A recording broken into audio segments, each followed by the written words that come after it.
find out what the father of modern HR has to say about the next generation of leadership and culture here on the genetics of leadership.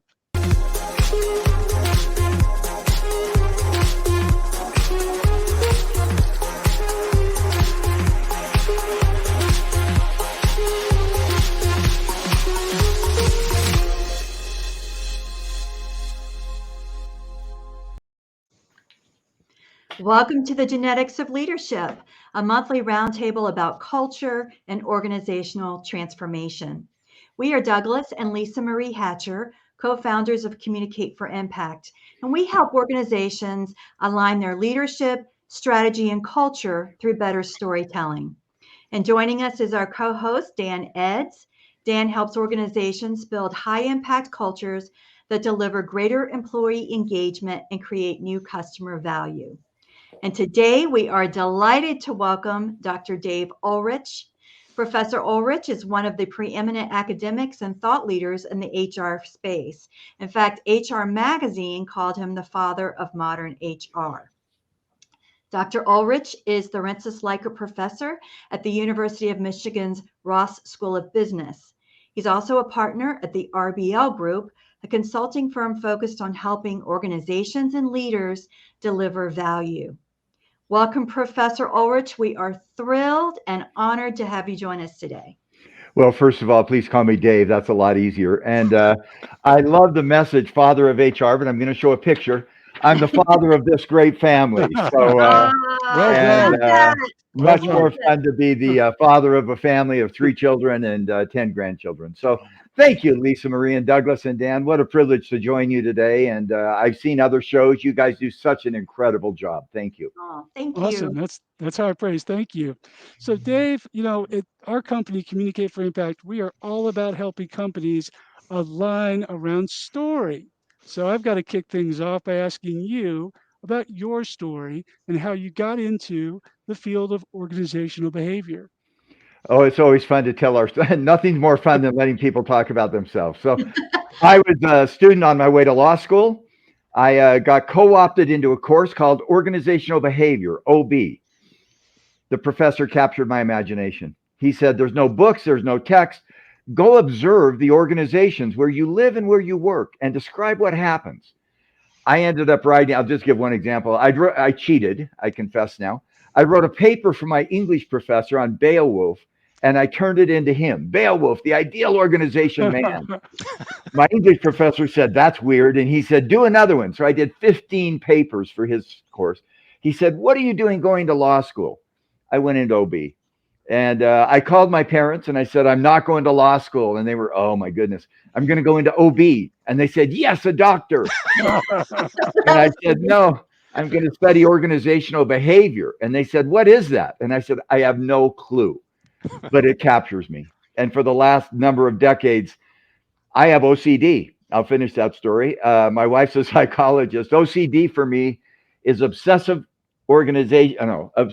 organizational compulsive disorder. I go into companies today and I reorganize them. I was in a company yesterday having a lunch, and I said to the person I was having lunch with, I wonder if I could call the manager over. I could improve their productivity about 5%. And the person said, Dave, don't do that anymore. You don't need to do that. But I love to study organizations. They're just fascinating for me, how they affect people and how they work. That's my story. Wow, that's awesome. I remember seeing a video of the professor that you were talking about. Oh, Bonner Ritchie was just an iconic mentor. He still is. In fact, I shared at a class I taught last night. It's wonderful to have mentors, and I'm sure Douglas and Lisa Marie have mentors, and Dan. I don't want to see him because every time I see him, he says, so what are you doing to serve the world?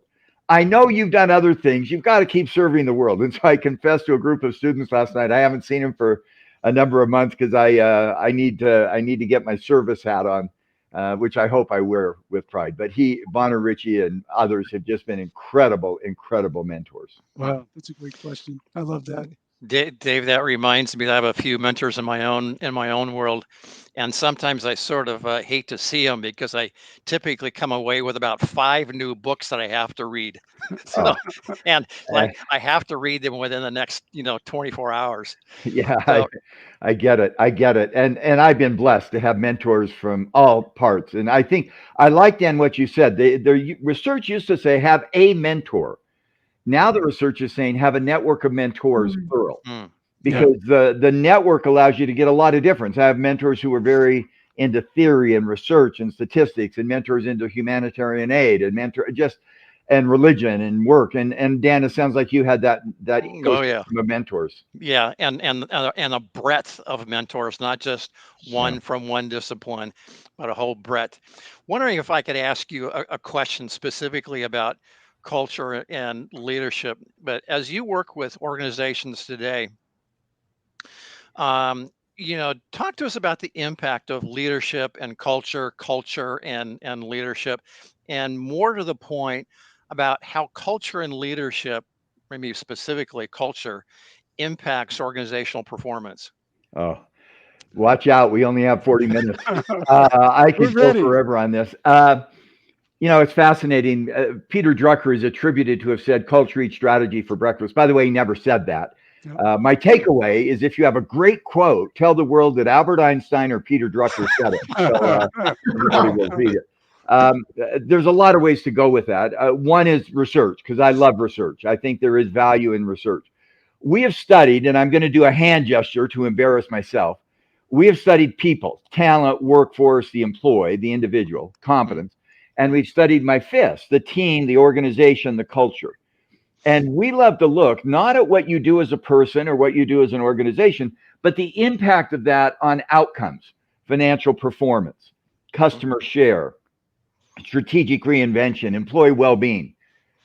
It's fascinating what we find. Which matters more, the people or the organization? And I love that research question, because if I'm a leader or if I'm listening, where do I allocate? Getting people, the war for talent, or getting teamwork? The research is compelling. 5-1. Actually, 8-2, 4-1 organization. Individuals play well, organizations win. Michael Jordan, basketball is on. I like basketball. Michael Jordan won the scoring title 9 times. Incredible athlete. Incredible athlete. 3 times he did not win the championship, and he scored 36 points a game. 6 times, those who follow sports, he won the championship, and he scored 29 points a game. Until he reduced his personal scoring 20%, the team didn't win. Yeah. So, Dan, the research is so compelling. You fight with people, you win with teams. And so the culture is that piece of teamwork. Now you can go deeper. What do we mean by that? But that's the research. And I think we see it. Culture outlasts the leader. yep. Leaders matter, leadership matters more. And the ultimate test of a leader is to create the next generation of leadership Mm, so that leadership perpetuates the right leadership or the culture. By the way, I'll finish my hand gesture and then I'm going to make you guys look stupid with me. Okay, You've got good. talent, It won't be hard. that's people, organization, that's your fist, that's leadership. That's the Chinese symbol of respect. My mm, forearms then represent the HR systems, staffing, training, development that makes that happen. So if you could all talent, organization, leadership, So we talent, okay, so organization, talent. leadership, Okay. and then go like that. That's the HR wave. Okay, Okay. that's how we all All look right. stupid. By the way, I love simplicity and complexity. My PhD is in numerical taxonomy. It's statistics to make the world simple. If I'm a business leader or an HR leader in the business, do we have the right talent? Do we have the right organization? Do we have the right leadership? And the HR services, staffing, training, development, communication, work policies that makes that happen. So that's the HR wave that I've been trying to advocate for longer than I should. That's great. I got to jump in and say the Lakers, to your point, Dave, with LeBron James apparently has to score 50 points for them to win something. And they're barely, I don't even know if they're going to get into the play in this year. Douglas, I'm going to save everybody something phenomenal. We won't talk much more sports, but the answer is absolutely. I mean, LeBron James upped his scoring average in the last month, Yeah. 20%, and they're losing. Yeah. That's the point. You got to have good people. I mean, if you have really, by the way, if the four of us plus one created a 5-person basketball team, I'm just going to reach out here and say we wouldn't win. No offense to the four of us, Offense uh, taken. but so no matter how well we've worked together, you got to have great individual ingredients. Yeah. But you got to have a great team, and that's what you see in sports. And by the way, it's true. Movies, the Academy Awards. Oh, I'll finish with this. How often is the leading actor or actress in the movie that wins Movie of the Year? And the answer is 20%. 80% of the time, the director is in the movie that wins Movie of the Year. So even in movies and sports and business, you got to have great people and even greater organization through leadership. You know, it's So it's very interesting. brave of you to Yeah, bring up the Oscars. it I was. know. I need to. We need to not go further with that because that's just. By the way, that's a tragedy for everybody. Yeah. I Horrible. feel for everybody. It's horrible for everybody. You know, And when, nobody. Let's all say nobody accepts violence as a solution to No. any challenge. So we all agree with that. It's unfortunate. By the way, raise your hand. Everybody, the four of us raise our hands. We got to raise our hands. Then I'm going to tell you what the question is. Raise your hand. How many of us have made a stupid mistake? I raised both of mine. We've all made mistakes. We've all made mistakes. And this was egregious on everybody's part. So Yeah. we'll move on past that. But Dan, thank you for letting me say you got to have great people. Oh yeah. You got to have great organizations and you got to have great leadership and then the HR services that support them. Let me Well, add one quick thing, but before Lisa Marie comes in. You know, we generally think about succession planning in terms of the CEO or the head person. But what I'm hearing from you, Dave, and what I've learned from Dan is that succession planning really needs to be about the system. What system are you leaving behind better than you found it? So we've got to reorient our thinking around succession planning.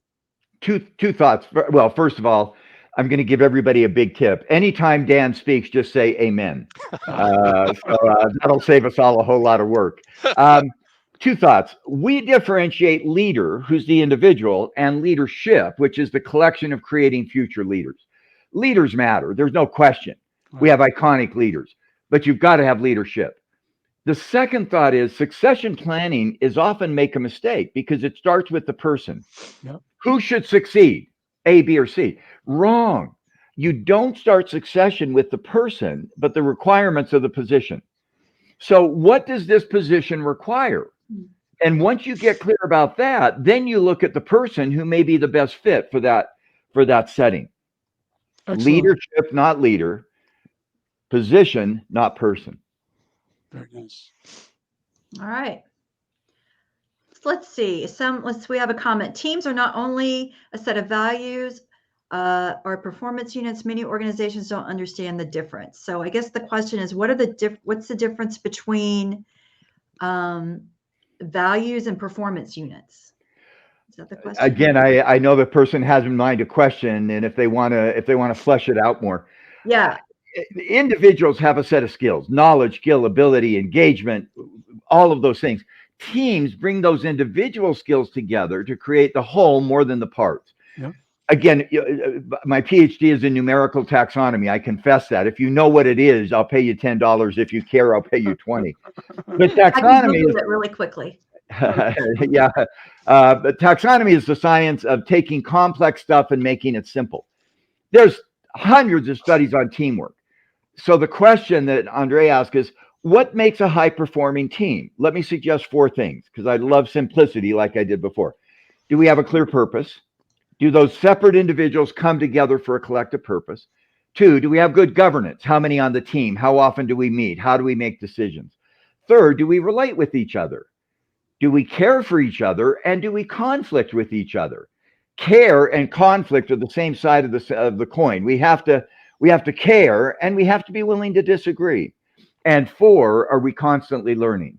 Purpose, governance, relationships, and learning. And Lisa Marie, when a group of, again, it could be a musical group, it could be a sports team, it could be whatever it is, a high performing team in a company, an R&D team. When that team has a shared purpose, good governance, relationships, and learning, that team will probably outperform the individual. Agreed. So we're talking about performance, we're talking about teamwork, we're talking about fitting the right person according to the requirements versus maybe being groomed for the job. What are some of the opportunities and challenges around developing the next generation of leaders? It's a great question. And by the way, I think the ultimate test of a leader is, did he or she create leadership? And I'll answer that at two levels. One is a very personal level. I've done a lot of research and we write books and all that kind of stuff, like Dan and others on leadership. I find the simplest test of a good leader: did you leave an interaction with that individual feeling better or worse about yourself? What a simple test. By the way, as a leader, when I coach, I say, think about people you interact with. If it's good news, how great this show is. Wow, I feel great. Douglas makes me feel good. Lisa Marie makes me feel good. But what if it's bad news? How do we as leaders, and how do those of us who coach leaders lead better? I'll give a quick story. You like stories. I'm coaching a leader, big company, very successful, very senior. I won't name the company. Very tough company. One of his employees, happened to be a male, made an egregious mistake, cost the company a lot of money. I had an agreement with this leader that before the leader would communicate with the employee, I got to coach. So the leader wrote out the communication, was actually going to do an email, which is another problem, and said, you made a horrible mistake. It's costing us an enormous amount of money. You must change or you will likely be fired. And I said, may I edit that with 3 sentences? And he said, I guess. I'm paying you to coach me. Number 1, I care about you. Number 2, you have great potential at this company. Then you made a big mistake. You need to fix it. Then number 3, let's learn from that mistake so that you're not fired. Notice I didn't walk away from you made a mistake. I think sometimes in the world today, we see leaders as soft. Oh, it's okay. Anything goes. You're entitled. We'll love you. No, you made a mistake. And it's okay to say that. That's part of maybe that question of, there is an accountability. There is a tough love. But I care about you.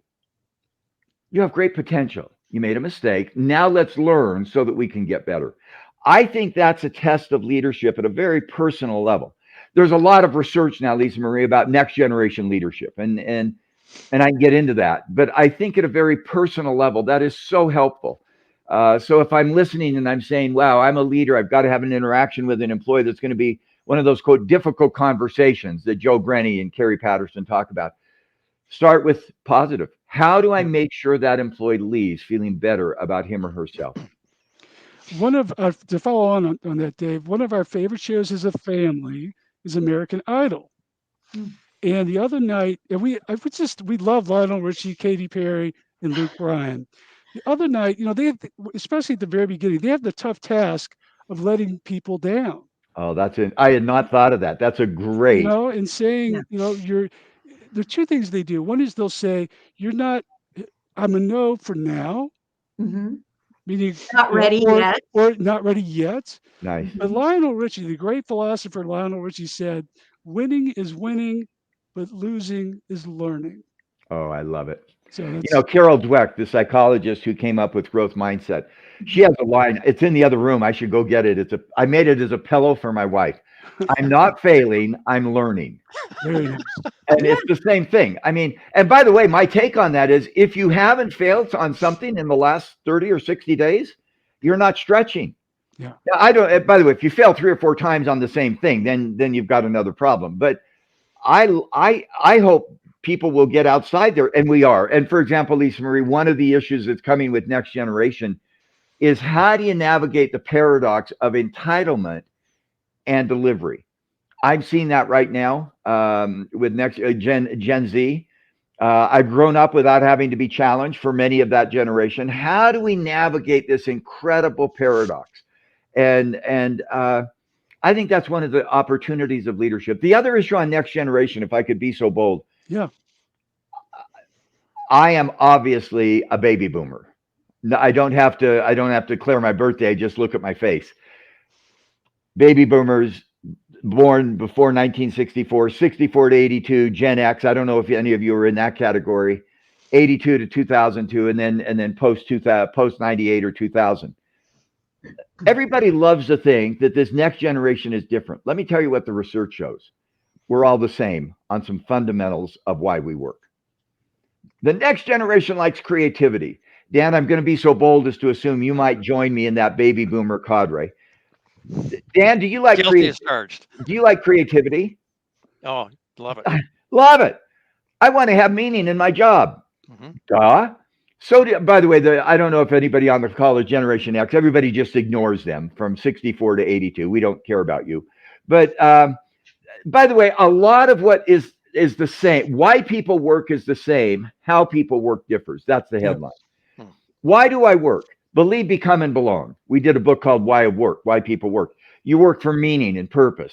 You work to learn and to grow. You work to be connected in relationships. That is the same. But this current generation, how they work is going to be very different. Technology. I got a new phone the other day. I didn't bring it with me. And I'm embarrassed that I don't know how to do some stuff. And I asked somebody last night, and they said, "Do you have a grandchild over 8?" And about 8. And I said, "Yes." And they said, "Ask them." I mean, I think we're going to see a lot of the next generation recognize the same basics are the same: believe, become, and belong. And then how you go about work may vary quite a bit. Yeah. I love that. Dave, Believe, I've got, become, and belong. if I could just jump in, I've got a whole batch of nieces and nephews who are in the millennial age, and they're all just great kids. I call them kids, but they do work differently. But I love their attitude. I love their approach. And I think, we're all always complaining about the next generation. I think we're in pretty good hands, actually. Oh, I'm teaching a class at a local I don't teach a lot of students at the University of Michigan, but I'm teaching a class at a local university, and I walk away in awe. Yeah. We had a class last night. I just walk away in awe. Literate, believe, become, and belong. They've got that. Yep. And then they're literate. They're curious. They're trying to solve the paradoxes of the world.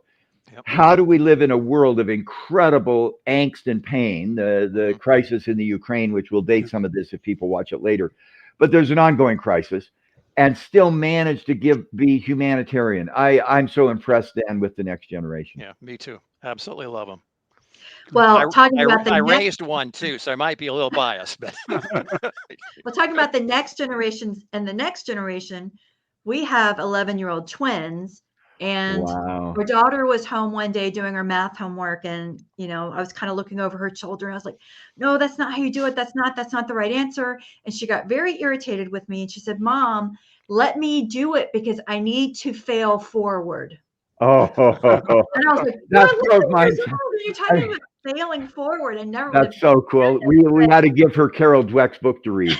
Yes, yes. Well, funny enough, our son's teacher has been talking about growth mindset versus fixed mindset with our son.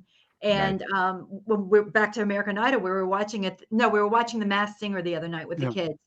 And one of the contestants, our son, said, "I think that contestant probably has both a growth mindset and a fixed mindset." And so we talked about that for a little bit. But just the whole idea of being in school and not understanding something and just allowing yourself to fail, knowing that it will help you get to where you're going, I think is remarkable. I agree. Great. if I could just jump in with another comment, Dave, you reminded me of one of the people I interviewed for in my book. There's a woman who's the principal of an elementary school. And when she became principal, the school was performing academically at the lowest level of all of the elementary schools in the district. 5 years later, it's actually closing the achievement gap, which in education is a massive hard to do. Yeah, really hard to do. And when I asked her about her approach to leadership, she said, "I don't know anything about leadership." Then she went on to explain to me the most eloquent system of leadership I saw probably outside the United States military. But when I said, so, well, if you could use one or two words to describe your approach to leadership, what would they be? And she said, she kind of went like this. She said, well, it's not going to be very popular, but love and grace. I love it. And I thought, I'm thinking to myself, okay, right behind me, there's 450 elementary school kids streaming into the school. It's almost the last day of school before summer break. And she reads my mind. She says, that's not the way I'm thinking about these words. She said, love and grace means I could have a difficult conversation with a team member before it blows up. Oh, nice. And then we talked for an hour. She didn't use the word grace ever again. So, and my last question was always about innovation. And so we got to, my next question was going to be innovation, but she hadn't mentioned the word grace. And so I said, okay, you've talked about love and leadership. Well, what about grace? And she goes like this. She unbuttons the sleeve of her blouse, and on her wrist, she has tattooed grace, the word grace. Wow. And she says, this is how we do innovation. Okay. And Nice.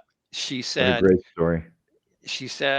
in education, innovation is incredibly difficult because if we lose 2 weeks of time teaching Billy math, that's 2 weeks that's gone. Nice. And she said, sometimes we have to take the risk and be willing to fail and So acknowledge Dan, that on it didn't work. your other thing, what is tattooed on your wrist? I would love to know on your other. You got grace there, but on the other one, I'd love to know what's on your wrist. I don't have anything tattooed there, but she had grace tattooed right on her That's wrist. so interesting. That's so interesting. Let me share, and I know the time is going. We No, could do Tom, we're this for good. We're hours. great. We could do Yeah, this for yeah. hours. Let me share something I learned in the last probably 5 or 6 weeks. It's really helped me. And Douglas and Lisa Marie, I'm going to use you as a case study. You have two twins. Do you know what they're going to study when they're in college? No, No. No. Do you know where they're going to go to college? no, No. Do you know who they're going to have relationships with? no, No. Do you know where they're going to live? no. No. We live in a world of incredible uncertainty. The global pandemic, and now I'm going to go from your personal example to the world. The global pandemic, social injustice, military incursion, digital. I was told the other day, "What's your avatar?" And I said, "I'm not sure yet. I'm not quite up on metaverse all the way yet. I mean, blockchain is still. I'm learning that. We live in this world of unbelievable uncertainty, and it affects us. We get stuck. How do you harness the uncertainty? I've discovered I need to change the frame. You don't know what's going to happen to your twins, but let me ask you a different question. What do you know about your relationship with your two twins, no matter what they do, where they live, how they behave, what their careers? What do you know absolutely without any shadow of a doubt? We love them. They love us. Love and grace. That's what triggered it with Yes. them. You know what? I think sometimes in a world where we can't predict the future, instead of trying to predict what is when we don't know, start with what we do know. In an organization, as a leader, what do you know? I've done that exercise. I know that I'm going to try to learn. That's my passion. I've had that for decades. I know that I'm going to try to learn to create value for others. What is the leadership agenda you have? And what is our organizational agenda? And I think in a world of uncertainty, we don't want to obsess on the uncertainty. We want to get very, very focused on the certainty. What is the certainty that we come with? So that's one message. And by the way, I feel that as a parent, and I can feel, and I think, Dan, you had nieces and nephews, and we have children and grandchildren. I don't know what's going to happen to them, nor do I know what's going to happen in an industry. I don't know if metaverse is going to work or not. But I do know a couple of things. And I think in organizations, when we obsess with the unknown, we sometimes get lost rather than focusing on the known. I'll stop with that. I had two insights. That's one I feel like that was helpful for me, by the way. People say, are you going to do hybrid work? I don't know. Are you going to have work 3 days a week or 2 days a week in office? I don't know.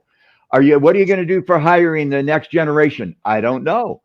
Well, what do you know? Whoever I hire in the next generation, I will treat with respect.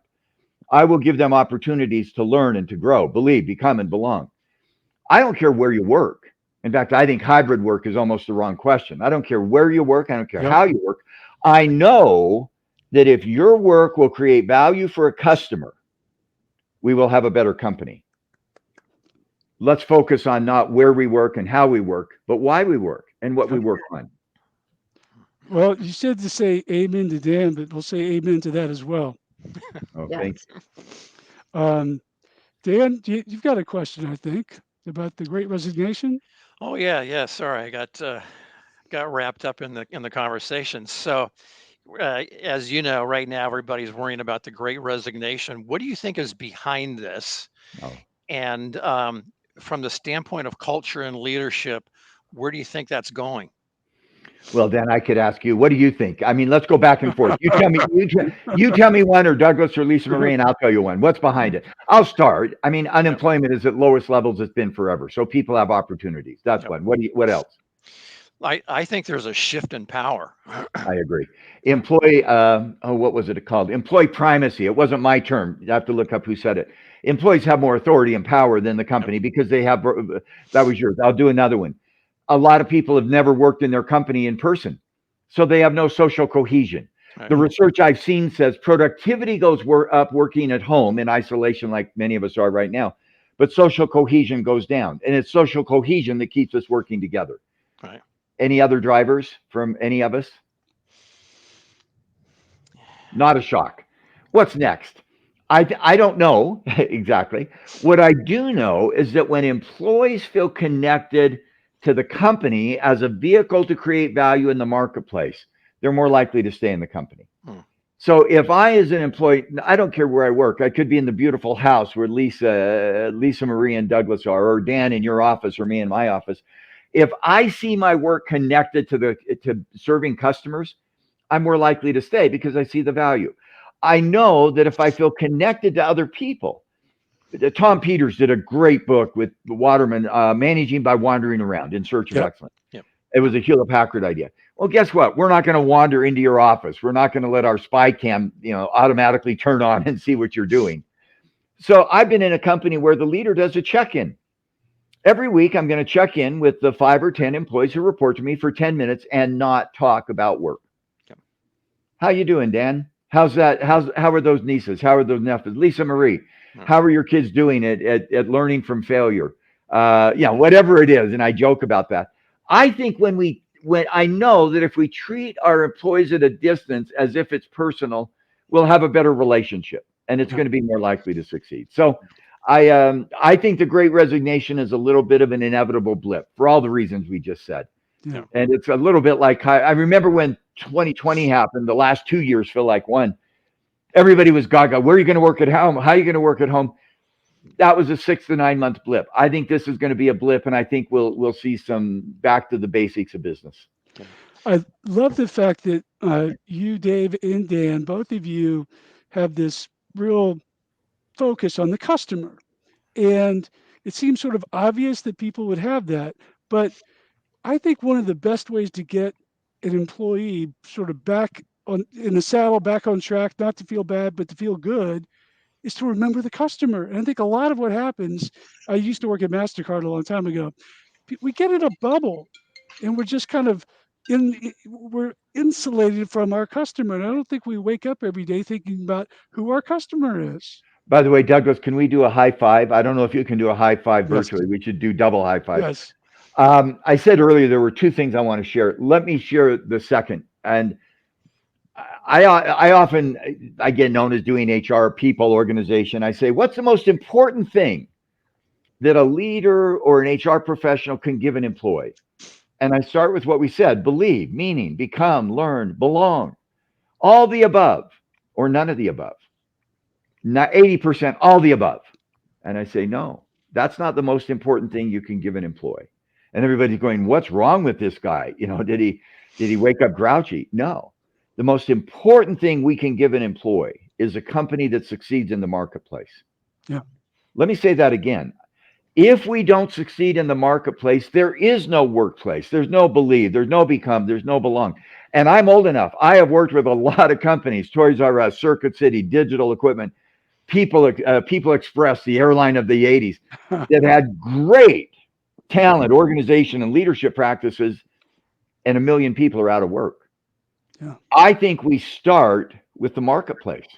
What does that mean? A lot of people define culture as the roots of the tree. It's our values. I think that's the wrong metaphor. I think culture is the leaves of the tree. Culture for me is the identity of the firm in the mind of our best customer, Uh, then made real to employees. Now, I showed this picture at the beginning because you father of yes. HR. That's Disney. Ah, Let me tell a quick anecdote because you like stories about how this is critical.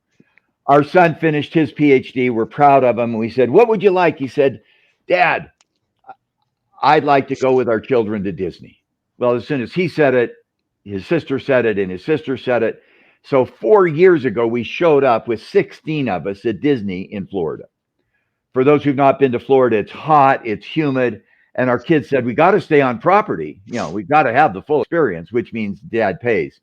4 nights, 5 days at Disney. I'm grouchy. I'm really, in fact, I think I have a picture of that. I am so grouchy and so grumpy. And and the woman takes our picture, and I'm just looking here for some pictures quick. I can't see it. She says, "This is the happiest place on earth." And I said, "Not for me, because I'm not going to get a new car. I mean, 4 days, four families. Hang on." So a few hours later, a day later, we walked in and out walked the princess. Hmm. wow. And Princess our Jasmine. granddaughter, I don't know. Well, you would know with your 11-year-old twins the names. I'm not good at names. And our granddaughters and grandson looked up and said, "Grandpa, Grandpa, she's real. Look how beautiful she is. Yeah. She's real and she's beautiful. Grandpa, we love you." Now you're going, "Ah, that's sweet." I didn't go, "Ah, that's sweet." I said, "Ah, that's horrible," because we're going to have to come back again and again and again. And we did. I mean, we went back again. A year later, we did the Disney cruise, and so we still didn't have a car. And then this is December, 4 months ago. What's Disney done? Take a step back. The culture they've created is not the roots of their tree. It's the customer and guest experience. Mhm. They want to create magic. They want to create an experience in their movies, their theme parks, and they hire people, they train people, they do everything they can in that park so that we are having an incredible experience, and they charge for it. Yeah. If I'm in HR or leadership and I want to work on my culture, start outside in. What do we want to be known for by our key customers in the future? How do I then make that real to my employees? Through my HR practices, hiring, training, compensation, communication, org design. When I can begin to build, I call it the right culture. Culture is not just a random set of values, it's values that create value in the marketplace. I'm sorry, Douglas, I get off on this No, because no, no. This is perfect, though. Keep I get going. I get so frustrated when I see everybody talking about culture as the roots of our tree. Well, how are they creating value for your customers? Because if they don't, the culture is going to be short term. And the same is true of leadership. You have a leadership competency model. 90% of companies have them. Does your leadership competency model match your advertising, your promises to your customers? Hmm. Go look at your external promises, social media, Yep. advertising, print, whatever it is. Look at your competencies for leaders. If those don't overlap at 80%, you're going to be promising customers A, B, and C and training leaders to do X, Y, and Z. And no wonder you're not successful. I think everything we do in talent, are we the employer of choice of employees our customers would choose? Culture, do we have the identity in the marketplace? And leadership is driven by that outside in point of view. Okay, that's, Well, by the way, that's my passion. That's the plea I beg of us in this field to You know, get you, to get you know, outside in. Dave, most of my consulting experience has been in the public sector. One of the things that got me asking this question: how do high performing organizations, how do they approach leadership? Was because I frankly got sick and tired of working with organizations where the leadership itself virtually were not allowed to create successful organizations because of the overriding system.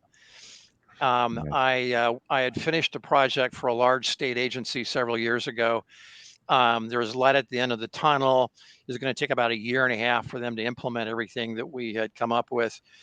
And I was just walking out the door. I had my coat on, my camera, my computer bag, and almost in a tone of confession, the deputy director said, I don't even tell my friends where I work anymore. And I turned around, I said, why not? She said, it's just too embarrassing. And the more I got thinking about that, I thought, it's almost criminal. Yeah. And I have, we think of a government employee as not caring about their customer. I have yet to find a government employee who did not care about their customer, but they were frustrated because they couldn't care about their customer, and they were irritated. They were restricted. Yeah. They were restricted, Yeah. and I get angry when I look at organizations, and it's like they're people. They want to work for a championship caliber organization, and they're almost prohibited to. Dan, I'm going to take that, and then I'm going to turn the table for. I know we've gone a bit on Douglas and Lisa Marie. Dan, I'm going to take that as one of your takeaways. What should leaders do to build a high-performing organization where your identity in the marketplace is clear? Douglas and Lisa Marie, you're optimists. I can tell from your work and your body of work.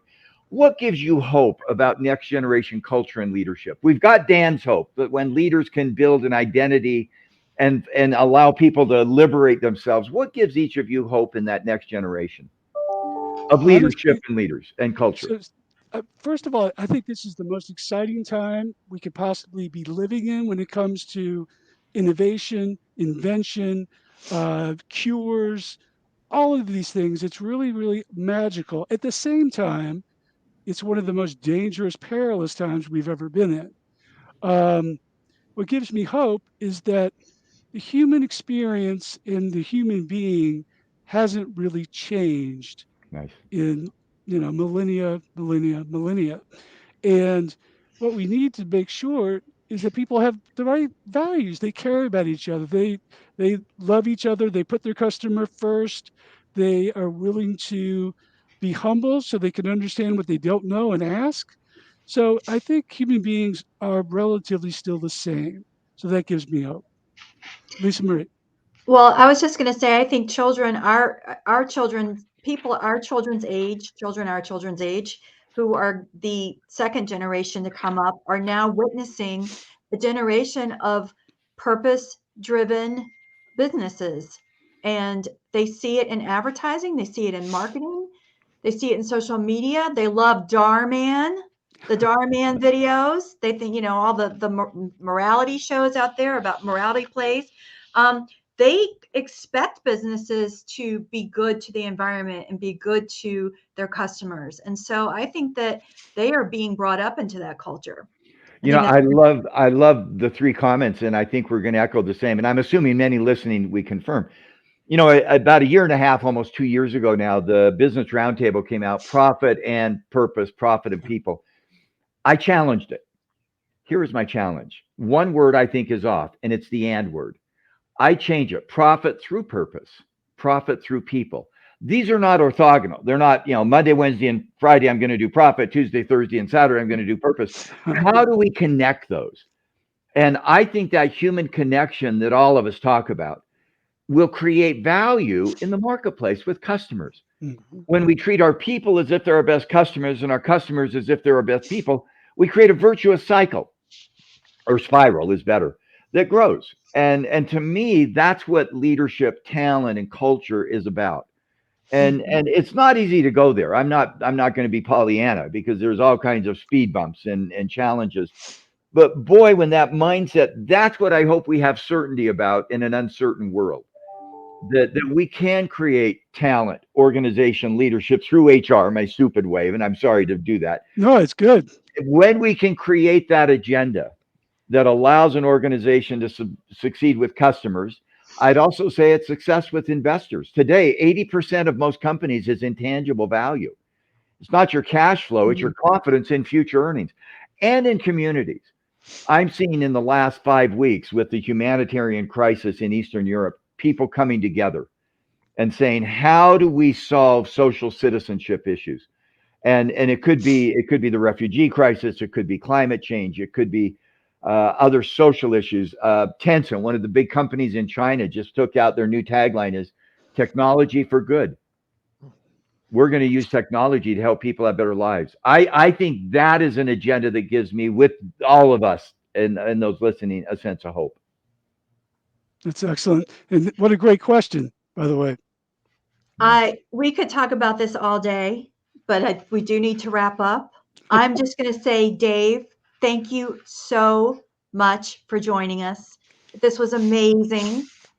And audience, you can reach Dave on LinkedIn at Dave Ulrich Pro or on his website at rbl.net. And you can also find a replay of this episode on our website at communicate4impact.com or on Dan's website at danieleds.com. And we hope you will join us for our next episode of The Genetics of Leadership on April 26th. That's coming up soon, with guest Dr. Daniel Halleck, who is the Chief Commercial Officer at Wild Leaders, Inc. And Wild Leaders specializes in whole and intentional leadership development. So thank you again so much. And until next time, everyone stay well. Thank you so much, Dave. Thank you.